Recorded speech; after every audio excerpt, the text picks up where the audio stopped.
cerita tentang informasi yang kudapat dari Mei dulu. Dan ternyata Reza pun menyampaikan hal yang sama dengan Mei. Sosok penjagaku adalah leluhurku dari garis keturunan ibu. Ya, sesosok perempuan. Reza menambahkan energi dari penjagaku ini pure dan sangat kuat. Dia menjagaku sejak aku lahir.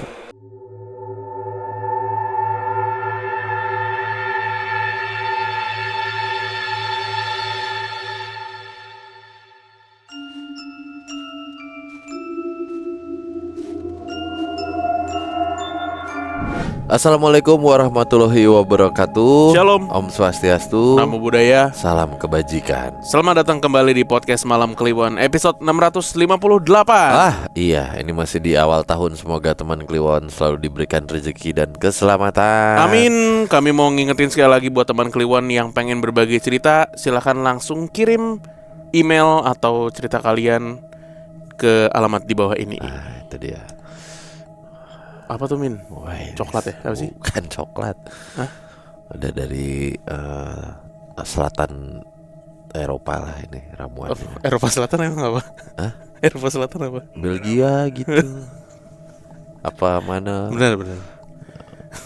Kendal. Nah itu Batang, Kendal Batang, biji. Biasanya kan Batang deket biji. Blow on. Oke, kita akan mulai cerita di malam hari ini. Ada sebuah cerita dari seorang teman Kliwon yang mengalami proses pelepasan sosok kodam leluhur. Langsung aja ya. Halo Bang Danu, Bang Bimo, dan seluruh kru PMK. Ini adalah cerita yang aku alami sendiri. Dan disclaimer dulu, aku bukan indigo, tapi aku cukup peka dan sensitif, terutama di indera penciumanku. Aku bekerja di sebuah rumah sakit terbesar di Solo, dan tak jarang aku bersinggungan dengan hal-hal mistis. Aku pernah mencium bau anyir plasenta di pantry unit kerjaku yang membuatku mual dan gak pernah makan atau minum di sana. Dan ternyata dulunya ruangan itu adalah ruang bayi yang bersebelahan dengan ruang VK atau ruang bersalin ya. Atau juga pernah bau bunga tabur dari pasienku yang akan meninggal. Oke, jadi itulah sepenggal cerita tentang kepekaan indera penciumanku yang ternyata berhubungan dengan kisah spiritual yang akan aku ceritakan ini. Aku mulai ceritanya. Berawal dari gangguan tak kasat mata yang sering terjadi di kosanku waktu aku kuliah dulu. Aku dikenalkan dengan Mei, salah satu karyawan pacarku yang saat ini sudah jadi suami. Dan Mei ini adalah seorang indigo. Selain mengusir mereka yang tak kasat mata dari kosanku, Mei juga memberitahu tentang sosok penjagaku. Dari Mei lah pertama kalinya aku tahu kalau aku punya sosok penjaga atau yang sering disebut kodam. Mei menyebutnya Mbah Putri karena katanya dia adalah leluhurku. Saat itu aku gak ngeh ya. Baru pertama kali juga dengar istilah kodam. Jadi aku tidak mencari info lebih lanjut tentang Mbah Putri ini. 10 tahun berlalu dan aku masih peka terhadap bau. Aku pun masih sangat suka akan hal-hal mistis. Hanya ada 2 konten horor yang aku ikuti karena menurutku paling cocok di aku, yaitu PMK dan konten horor punya Mbak Sarah Wijayanto. Saya juga cocok tuh sama Mbak Sarah Wijayanto. Sama konten-kontennya tuh. Ya. Dari PMK aku tahu ternyata banyak orang yang memiliki kepekaan serupa denganku. Nah, waktu itu aku iseng mulai cari tahu tentang sosok penjagaku ini. Aku berkenalan dengan seorang indigo, sebut saja namanya Reza. Reza ini adalah seorang indigo dan spirit ilustrator. Wah, mantep. Ditutup nggak matanya tuh? Soleh Pati dong. Waktu itu aku hanya minta Reza untuk menggambarkan sosok penjagaku tanpa bercerita tentang informasi yang kudapat dari Mei dulu. Dan ternyata Reza pun menyampaikan hal yang sama dengan Mei. Sosok penjagaku adalah leluhurku dari garis keturunan ibu. Ya, sesosok perempuan. Reza menambahkan energi dari penjagaku ini pure dan sangat kuat. Dia menjagaku sejak aku lahir. Namun, sosok ini dalam status tidur atau nonaktif. Kemudian Reza menyarankan untuk membangunkan penjagaku ini karena energinya positif dan sangat kuat yang nantinya akan banyak melindungiku. Bahkan katanya, saking kuatnya si sosok penjaga ini, ia mampu melindungi serangan gaib termasuk santet. Saat itu aku langsung menolak. "Gak usah mas, saya percayakan keselamatan saya ke Tuhan aja," kataku kayak gitu. Yang membuatku merinding sebadan-badan dan menangis adalah ketika Reza menunjukkan hasil gambarnya. Sosok itu begitu mirip dengan ibuku. Padahal aku belum pernah menunjukkan foto ibuku ke Reza. Dari ia, aku mulai percaya akan adanya sosok penjagaku yang kusebut Mbah Putri. Satu hari aku sedang nonton YouTube Mbak Sarah yang berjudul Ketulusan Cinta Seorang Nenek. Di situ Mbak Sarah sempat menyinggung sosok penjaga Tokodam.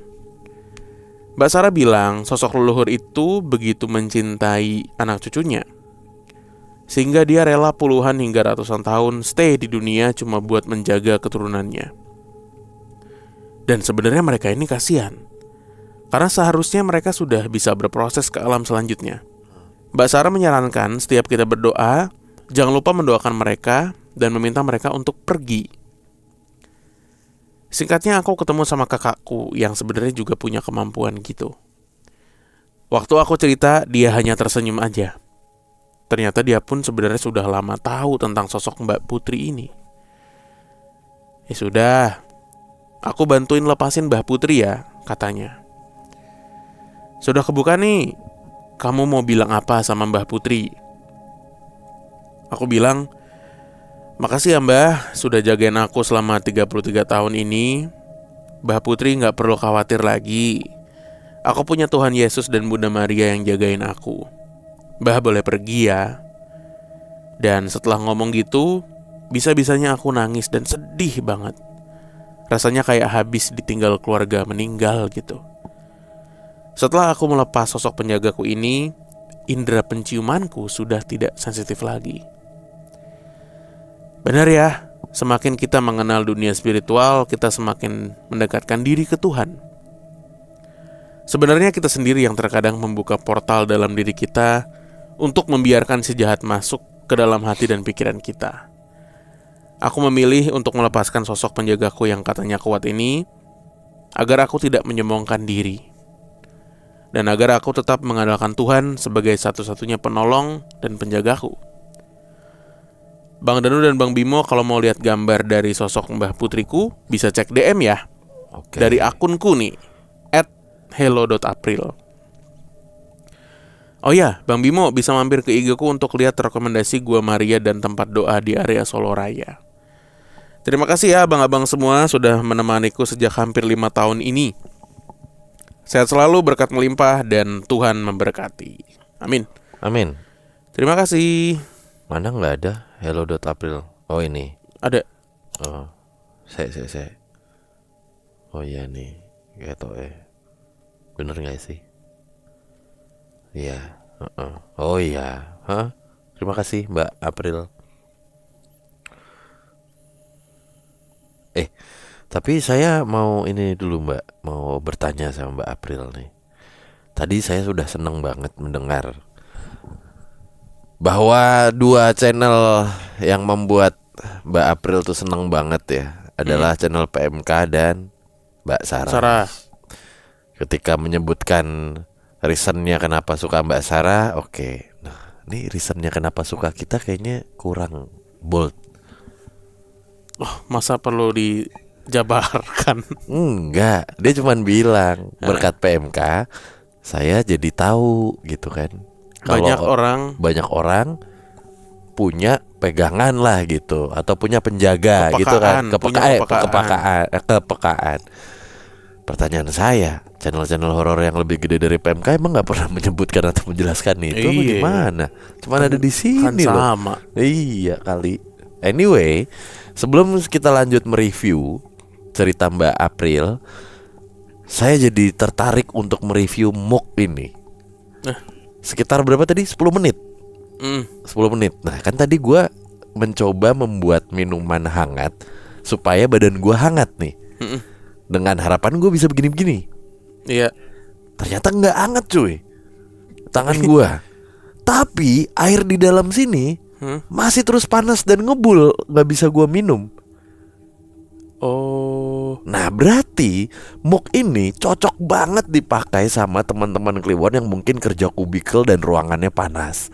Kopinya awet pak, Awet, tanpa iya. harus tumbler-tumbler yang ribet, apalagi mahal. Ini dijual gak sih mungkin? Nah itu yang saya mau nanya ke kita. Nanya ke kita. Kenapa nggak kita jual aja nih mug ya? Sampai hari ini si monyet itu.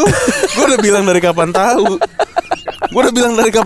Dari ini kita rilis, gue udah bilang, "Tok, jual aja. Tok, Iya jual loh aja." nih, tuh masih kebul-kebul pak. Ribet. Sumpah ini Udah jelas nih produk tiap kita syuting ada. Sumpah Gitu. ini kayak gini nggak bakal Iya, ketemu dia panas. Panasnya ketahan di dalam. Tahan di dalam, masih ngebul, masih belum ini. Ya, ntar kita jual deh. Lu pada beli ya yang nonton. Iya, bener dah. Cocok banget ini. Apalagi yang suka ngopi atau minum-minuman hangat gitu. Wih, tahan ini. Asli. 16 jam. Nih. 5.000 ini deh. Kagak. Oh. Enak aja 5.000. Sumpah tuh. Tuh. Ih, buat teman-teman yang Masih suka belum bisa saya minum nih. ngopoy. Baru bisa saya minum. Tuh, ini masih kebakar tuh. Tuh, masih ngebul. Iya, cakep ini kualitas nih. Ntar kita jual. Ya, bilang gitu dah. Iya. Gue chat nih sekarang. Pasti laku ini. Mau dibawa camping, mau dibawa apa, ngantor sih lebih tepatnya. Jual muk dah Tok. Iya bener. Tuh awet ini. Baru kali ini gue oke dengan produk kita sendiri. Aneh banget. Kok gitu? Ini juga bagus pak. Bagus ini gak rondeng-rondeng ini. Itu tadi cerita dari Mbak yang namanya gak disebutkan ya. Tapi ceritanya bagus banget sih, keren. Dia pengen biar gak sombong gitu ya, biar gak besar kepala. Sumber kekuatan satu-satunya atau tempat dia bersandar ya Tuhan aja udah gitu. Ya, Keren. mantap. Oke kita lanjut. Cerita berikutnya. Assalamualaikum Kak Bimo dan Kak Danu. Sebelumnya sebut saja saya Jerry aja lah. Pengalaman yang mau saya ceritain ini terjadi ketika saya masih bersekolah di salah satu SMK IT berstandar agama di kota Bogor. Apa nih? IT standar agama di kota Bogor. Oke. Kejadian itu terjadi pada tahun 2015 saat saya masih kelas 9. X itu berapa? 11. Sekolahnya cukup terkenal di kota hujan karena beberapa prestasinya dan juga satu-satunya sekolah yang punya lift. Oke. Gak tahu apa hal terakhir yang saya sebut tadi bisa dibanggakan atau enggak. Tapi ya oke lah, keren sekolahnya gitu. Sekolah saya ini memiliki program sholat tahajud berjemaah di sekolah tiap 2 kali per semester untuk tiap angkatan. Berarti tiap 3 bulan sekali. Maksud tiap angkatan itu bergilir tiap minggunya. Oh, maksudnya tuh kayak gitu. Sistemnya nih mirip persami. Alih-alih camping, kami para siswa melakukan ibadah bersama seperti ngaji, sholat maghrib, dan sholat isya berjemaah. Lalu mendengarkan materi atau ceramah terakhir pada sepertiga malam, disusul dengan tahajud. Udah terbayangkan rentetan kegiatan yang dilakukan? Kegiatan yang dihindari Dencil nih. Tertarik gue pengen daftarin anak. Nggak bisa ya? Bisa aja. Amin, gue mah amin aja. Emang pengen masuk IT sih apa? Kan IT pak. Iya. Kapan lagi nyobain tahajud? Setelah sholat isya biasanya ada istirahat sejenak. Para siswa dibolehkan untuk makan terlebih dahulu atau sekedar ngobrol di luar atau di dalam masjid sekolah. Pokoknya masih di wilayah sekolah. Intinya gitu. Pada kesempatan itu, saya dan keempat teman saya berniat untuk cabut. Cabut dari pemberian materi atau ceramah pada waktu itu. Kami berunding untuk mencari tempat aman buat cabut nanti. Kami memutuskan untuk kabur ke lantai 4. Kenapa lantai 4? Karena sekolahku ini sedang ada pembangunan untuk lantai 5. Itu berarti lantai 4 akan sangat berdebu, kotor, dan tentunya gelap. Guru atau OSIS gak akan berani datang ke atas bila gak disuruh pembina OSIS. Ini bukan kali pertama saya dan teman-teman saya kabur materi. Oleh karena itu, kami tahu tempat mana yang aman dan tidak. Tadinya kami mau berdiam di ruang kelas, tetapi ada kemungkinan guru akan ngecek tiap kelas, meskipun pintu dikunci. Oh, jadi meskipun pintu dikunci, jadi mereka tuh bisa masuk ke kelas lewat jendela yang sejak sorenya tuh mereka tutup, jadi seakan terkunci gitu. Oh, oke, kebayang ini. Niat. Oke, jadi kami putusin aja lah intinya untuk ke balkon yang ada di samping kelas. Posisi sekolah kami ini berdempetan dengan rumah dengan halaman luas yang tanahnya banyak ditanami pohon-pohon tinggi. Dan rumah itu terlampau sering kosong. Lalu balkon tempat kami cabut berhadapan langsung dengan si rumah ini. Rokok sudah setengah bungkus dibakar. Kalau Iya. nggak bisa nih begini nih. Rokok udah setengah bungkus dibakar. Kopi yang dibawa oleh kami bawa di botol termos pun sudah mau habis. Tetapi pemberian materi belum juga usai. Bisa dimaklumi oleh kami semua, karena durasi materi yang diberikan memang biasanya lama. Makanya kami selalu cabut sejak kelas 10. Astagfirullah. Sambil menunggu materi yang sebentar lagi habis, beberapa dari kami ada yang sibuk dengan handphone, ada pula yang saling ngobrol. Berapa orang sih ini mereka nih tadi nih? Kok kayaknya banyak banget ya? Berempat ya? Iya, saya dan keempat teman. Oh, berlima berarti. Seketika aja teman saya si Darwin nyeletuk. D nih inisialnya. Tuh ninggali iya. Salah. Pokoknya lihat nggak gitu, gue gak tahu. Salah gue bacanya. Ya pokoknya lu ngelihat nggak gitu. Otomatis perlahan kami semua teralihkan dengan kalimat teman saya yang nyeletuk tadi. Pokoknya intinya gini nih, mereka tuh saling penasaran, apaan sih gitu. Coba tuh lihat di pojok palang pintu ada putih-putih. Jawab si Darwin tadi itu. Lalu teman saya yang lain tuh mengiyakan. Begitupun juga teman-teman saya yang lain yang sudah melihat dengan seksama. Saya pun juga bingung, karena gak melihat apa-apa selain tembok gelap. Udahlah biarin aja, toh kita gak ganggu, kataku acuh menenangkan dengan rasa kesal karena jengkel telah diganggu nih sama sosok ini. Ya udah, kami melanjutkan lagi hal yang kami lakukan sebelumnya. Gak lama si Darwin nyeletuk lagi dan bilang kalau si sosok ini malah mendekat lewati palang pintu tadi. Kami bertiga kompak menghiraukan si sosok ini. Makin lama si sosok ini makin dekat, mungkin berjarak 3 meter dari posisi kami yang berada di pojok balkon. FYI, balkonnya tuh panjang, sekitar 8 meter. Bisa jadi karena posisi kami yang ada di pojok, akhirnya teman-temanku mulai gelisah dan memutuskan untuk pergi dari situ. Hanya aku yang gak merasa gelisah sedikit pun. Mungkin karena aku gak bisa melihat apa-apa. Atau lebih tepatnya ya aku gak melihat apa-apa.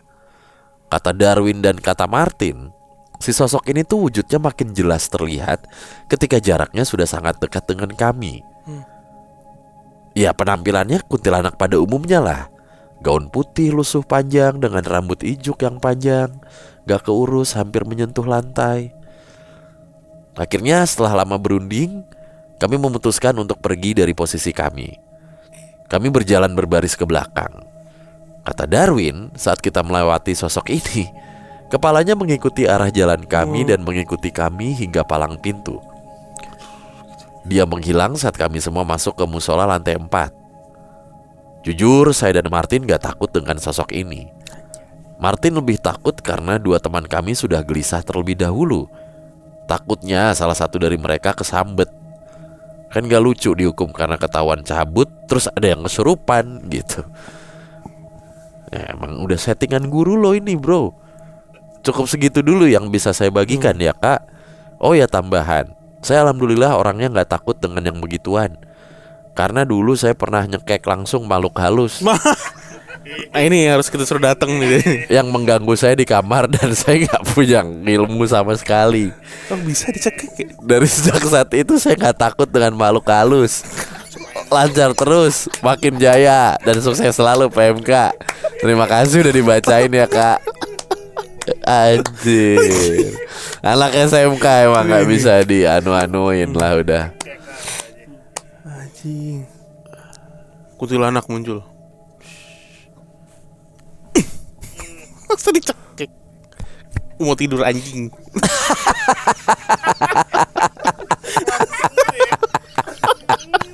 Lah, itu kan yang jadi setannya juga. Iya bang. Iya, kaget terhentak dulu tuh. Tidur bang. Aduh, apa sih? Bang, kok gua dicekek? Biasanya gua dibakar apa dimasukin botol. Lu kagak ada cekek-cekek lu. Nangis. Sumpah bang, biasanya lempar garam bang. Sumpah. Kalau nggak nangis yang kesel. Gila lu, nyekek lu. Sambil keluar rumah ya, keluarnya nggak hilang gitu. Sambil bener-bener kerah gitu. Gila lu. Nyekek lu.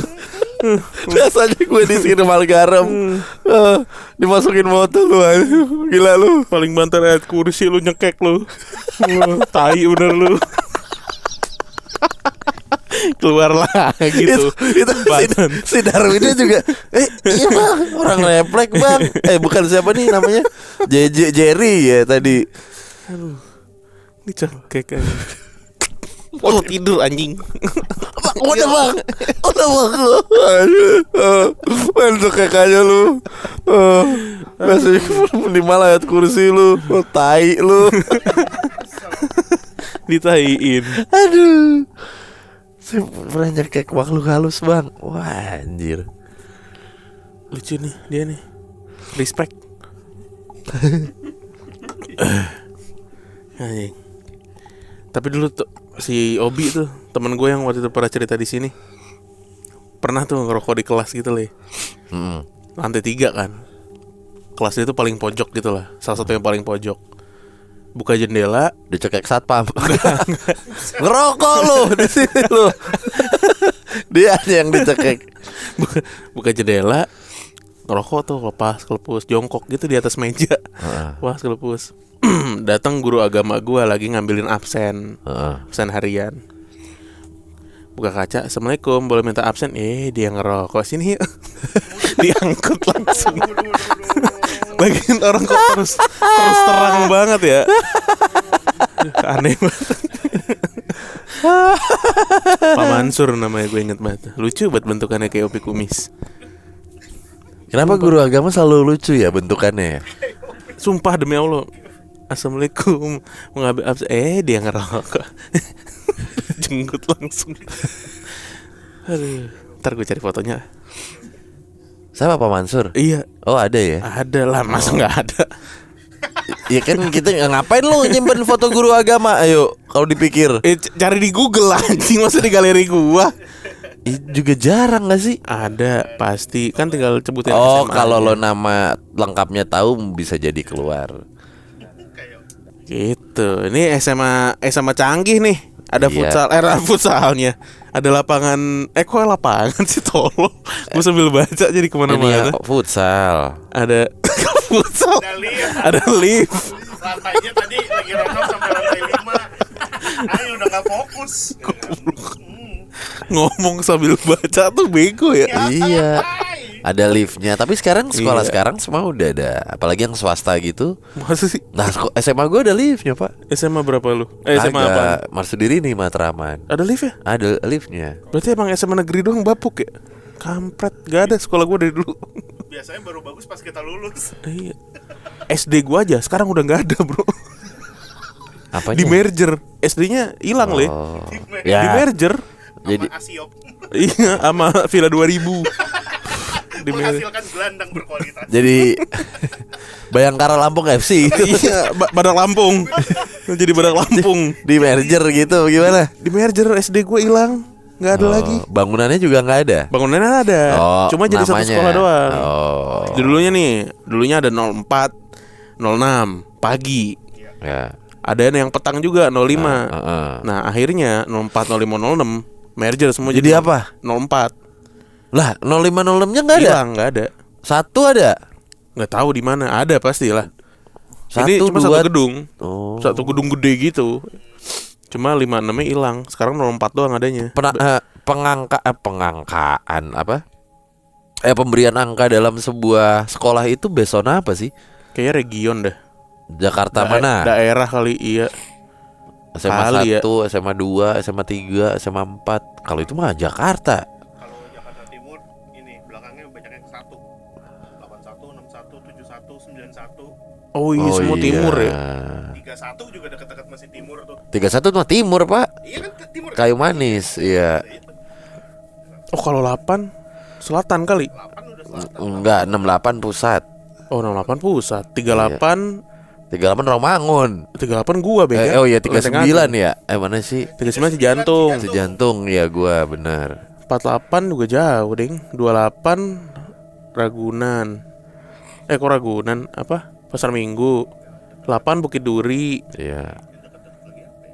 58 53 sama 54 tuh kalau nggak salah nggak begitu jauh tuh lokasi. Sekitaran Kampung Melayu. Kasian deh Cil, gak bisa relate. Sorry Cil. Iya. Sorry Cil. Gue lagi mikir besok apa ya? Ya bisa jadi sih. Ntar gue tanya orang Pemprov dah. Nah, Oke, terima kasih teman. Udah kan ya? udah aman. Udah kan ya? Udah aman. Lupa ini. Lupa lagi aja ada orang. Meleng begini. Takutnya lo belum cerita. Udah ya? Lah ya udah, Pak. Bagaimana ceritanya Oke, ini? kita ketemu lagi di episode berikutnya. Bye-bye. Dadah. Nah.